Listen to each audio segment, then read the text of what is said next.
শিল্পী জগতৰ বাবে পুনৰ এক দুখবৰ। ইমান কম বয়সতে মাতৃ পিতৃক হেৰুৱালে উদীয়মান কণ্ঠশিল্পী কমলিকা কাশ্যপে। খুব কম সময়ৰ ভিতৰত সকলোৰে মন জয় কৰিছিল ভিতালী দাসৰ একমাত্ৰ কন্যা কমলিকা কাশ্যপে। কভিডৰ সময়ত মাতৃ ভিতালী দাসক হেৰুৱাই মাতৃহাৰা হৈছিল কণ্ঠশিল্পী কমলিকা কাশ্যপ। এইবাৰ পিতৃক হেৰুৱাই পিতৃহাৰা হ'ল কণ্ঠশিল্পী কমলিকা কাশ্যপ। কমলিকা কাশ্যপৰ কণ্ঠত অসমবাসীয়ে বিচাৰি পাৰিছিল অসমৰ জনপ্ৰিয় কণ্ঠশিল্পী মৃত ভিতালী দাসৰ কণ্ঠ। সেইগৰাকী কমলিকা কাশ্যপ আজি নিথৰুৱা হ'ল।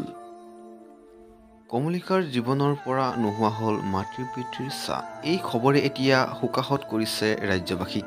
সামাজিক মাধ্যম যোগে শোক প্ৰকাশ কৰিছে বহুজনে। বন্ধু বান্ধৱীসকল, মাতৃ পিতৃক হেৰুওৱা কণমানি উদীয়মান কণ্ঠশিল্পী কমলিকা কাশ্যপলৈ আমাৰ চেনেলৰ তৰফৰ পৰা ভগৱানৰ ওচৰত প্ৰাৰ্থনা জনাইছোঁ, যাতে তাই ভালে কুশলে থাকে, আহি থকা দিনবোৰত আমাক ভাল ভাল গীত দি যাব পাৰে, লগতে তেখেতৰ পিতৃৰ আত্মাই যেন সদগতি লাভ কৰে। বন্ধু বান্ধৱীসকল, আজিৰ ভিডিঅ'টো ইমানেই আছিল।